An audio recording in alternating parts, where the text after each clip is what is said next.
Aujourd'hui, je vais vous parler de la toute première apparition de la Vierge Marie en France. Toutefois, ne la prenez pas comme un fait historique absolu. Il existe encore des débats sur l'année précise de cette apparition. Certains parlent du 1er siècle, d'autres du 3e et d'autres encore du 5e. Il y aurait eu également des réécritures tardives de cette histoire. En revanche, tout le monde s'accorde pour dire que c'est bien la première apparition de Marie en France. Et la ville de cette apparition, le Puy-en-Velay, est unanimement reconnue comme l'un des plus anciens sanctuaires mariales d'Occident. Considérez donc ce récit plus comme une légende. Quoi qu'il en soit, j'espère qu'il vous inspirera. Nous sommes au 1er siècle de notre ère, dans la région où se trouve actuellement le Puy-en-Velay, en France. Villa est une femme âgée et veuve. Sa santé s'est mise à vaciller, et elle est atteinte de ce que l'on appelle à l'époque une fièvre maligne. Elle pense que ses jours sont comptés et va de plus en plus mal. Une nuit, elle a un songe dans lequel il lui est dit de se rendre sur le mont Anis. En ce lieu se trouve une pierre sacrée qu'utilisaient les druides. Malgré le peu de force qui lui reste, elle décide de se rendre en haut du mont. Là, elle demande aux personnes qui l'accompagnent de l'aider à s'allonger sur la pierre. Pleine d'espoir, elle s'étend sur l'antique dalle et tout d'un coup s'endort d'un étrange sommeil. Durant son repos, elle voit la Sainte Vierge Marie entourée d'anges. Un des anges s'adresse à elle et lui dit « La Reine du Ciel a choisi ce lieu pour en faire son domaine, y recevoir des prières et les exaucer. » Marie s'adresse alors directement à elle en lui disant « Va trouver l'évêque et demande-lui de construire sur le mont Anis une église afin que l'on puisse venir prier. En guise de signe, je t'offre la guérison. » Villa se réveille alors et elle constate en effet que sa santé est revenue. Alors que quelques heures auparavant elle était alitée, quasiment paralysée à attendre la mort, elle est désormais en pleine forme comme au temps de sa jeunesse. Les personnes qui l'accompagnent sont témoins de ce prodige et sont passablement impressionnées. Villa se décide alors à aller voir l'évêque. Celui-ci la reçoit et l'écoute attentivement. Il est très ému et lui demande de l'accompagner sur le mont Anis afin que Villa lui montre précisément le lieu que la Vierge a désigné.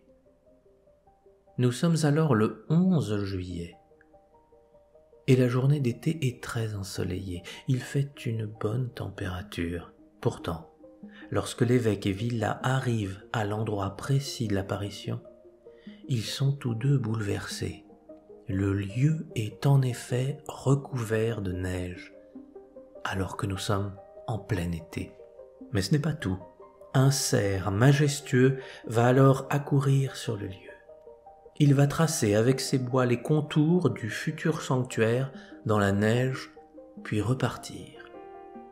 L'évêque est totalement bouleversé à la vue de ce spectacle. Toutefois, il se dit que lorsque la neige va fondre, il n'y aura plus de traces. Alors il fait planter une haie d'aubépines à l'endroit délimité par le cerf afin que rien ne soit oublié. Il y retourne le lendemain pour constater le résultat, et encore une fois, il est surpris au plus haut point. La neige a totalement fondu, mais l'aubépine est en fleurs, et il se dégage un parfum merveilleux. Malheureusement, l'évêque ne va pas réussir à trouver les fonds nécessaires pour la construction d'une église. L'histoire aurait pu en rester là, mais un siècle plus tard, une jeune femme nommée Aurélie et habitante de Cessac près du Puy vit une expérience très similaire à Villa.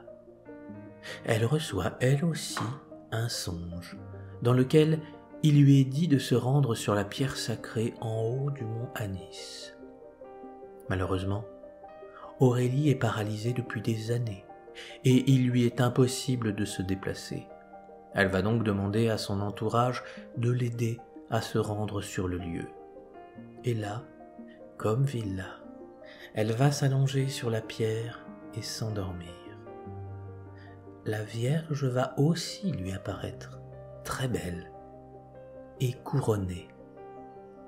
Elle va lui délivrer ce message. « Ma fille Aurélie, je vous l'annonce, vous êtes guérie de tous vos maux. Allez trouver mon serviteur l'évêque, dites-lui de ma part qu'il ne manque pas d'établir ici, au plus tôt, les fondements du sanctuaire que n'ont pu m'y élever ses prédécesseurs. C'est ici que j'accorderai aux supplications de la piété le soulagement des malades et la consolation des affligés. J'ai choisi cette montagne, entre mille, pour donner une audience favorable à ceux qui viendront m'y présenter leurs demandes et leurs requêtes. » Lorsque l'évêque découvre la guérison d'Aurélie et entend son récit, il met alors tout en œuvre pour que le sanctuaire soit enfin construit. C'est ainsi que le Puy-en-Velay devint le plus grand sanctuaire marial de toute la chrétienté occidentale du Moyen-Âge. En 950, l'évêque du Puy partit pour faire le pèlerinage vers Saint-Jacques de Compostelle. Le Puy devint ainsi l'un des principaux points de départ du pèlerinage de Compostelle. Pendant le Moyen-Âge, outre de simples fidèles, des papes et des rois effectuèrent un pèlerinage au Puy. Le Saint-Siège approuvait ces pèlerinages et soutenait ce sanctuaire, considéré par le pape Léon IX comme l'endroit le plus illustre qui soit en France. Aujourd'hui, c'est plus de 500 000 fidèles qui viennent chaque année visiter la cathédrale.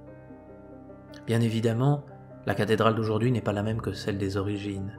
Il y a tout un historique de la construction et de l'aménagement du lieu que je ne vous raconterai pas ici. Toutefois, sachez que la pierre sacrée, sur laquelle ont eu lieu les guérisons de cette légende, existe toujours et se trouve aujourd'hui encore dans la cathédrale.